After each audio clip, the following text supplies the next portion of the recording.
Assalamualaikum warahmatullahi wabarakatuh. Salam bahagia calon guru penggerak. Tergerak, bergerak, menggerakkan. Pada kesempatan kali ini Eka Herianto dari calon guru penggerak Angkatan 10 akan memaparkan kesimpulan dan refleksi pemikiran Ki Hajar Dewantara, koneksi antar materi modul 1.1. Menurut Ki Hajar Dewantara, pengajaran adalah bagian dari pendidikan. Pengajaran merupakan proses pendidikan dalam memberi ilmu untuk kecakapan hidup anak secara lahir dan batin. Sedangkan pendidikan memberi tuntunan terhadap segala kekuatan kodrat yang dimiliki anak agar ia mampu mencapai keselamatan dan kebahagiaan yang setinggi-tingginya baik sebagai seorang manusia maupun sebagai anggota masyarakat. Ki Hajar Dewantara memiliki keyakinan bahwa untuk menciptakan manusia Indonesia yang beradab maka pendidikan menjadi salah satu kunci utama untuk mencapainya.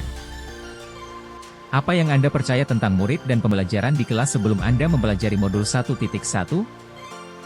Sebelum memahami konsep pendidikan, menurut Ki Hajar Dewantara dalam pemikirannya yang tertuang dalam modul 1.1 yang saya pelajari, pendidikan atau pengajaran yang saya lakukan di dalam kelas yaitu hanya dengan mentransfer materi pendidikan saja, tanpa memperhatikan aspek-aspek yang lainnya, seperti latar belakang siswa, lingkungan belajar siswa, dan potensi-potensi yang ada pada diri siswa. Kemudian hasil belajar, saya hanya melihat hasil dari segi kognitif saja.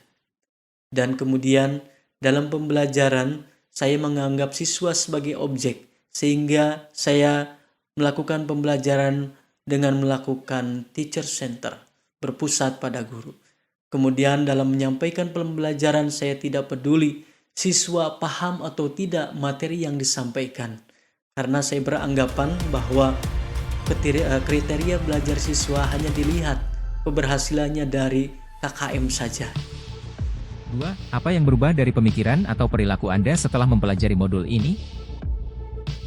Setelah mempelajari modul 1.1, saya menyadari bahwa dalam proses pembelajaran bukan aspek kognitif saja yang diterapkan, melainkan aspek psikomotor, afektif, sosial, dan budaya juga diterapkan dalam proses pembelajaran.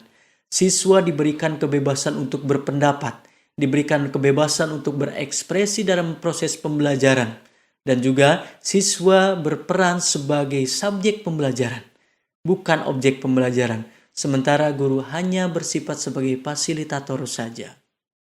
Dalam proses pembelajaran, guru harus sabar dan ikhlas, supaya tercipta suasana pembelajaran yang menyenangkan, yang berpihak pada murid. Selain itu, saya juga harus memahami karakteristik peserta didik, karena mereka lahir dengan kekurangan dan kelebihan yang berbeda-beda. Tentunya dengan latar belakang yang berbeda juga. Saya juga menghargai perbedaan karakter siswa, dan saya akan membiarkan dan membimbing karakter tersebut tumbuh sesuai dengan kodratnya. 3. Apa yang Anda segera terapkan dalam pembelajaran supaya sejalan dengan pemikiran Ki Hajar Dewantara? Yang dapat segera saya terapkan untuk menciptakan suasana kelas yang mencerminkan pemikiran Ki Hajar Dewantara, yaitu dengan merancang pembelajaran yang interaktif dan menyenangkan, menjadikan murid sebagai subjek pembelajaran, bukan sebagai objek, kemudian menerapkan pembelajaran abad ke-21, dengan menuntun siswa untuk selalu belajar kreatif, kritis, komunikatif, dan kolaboratif.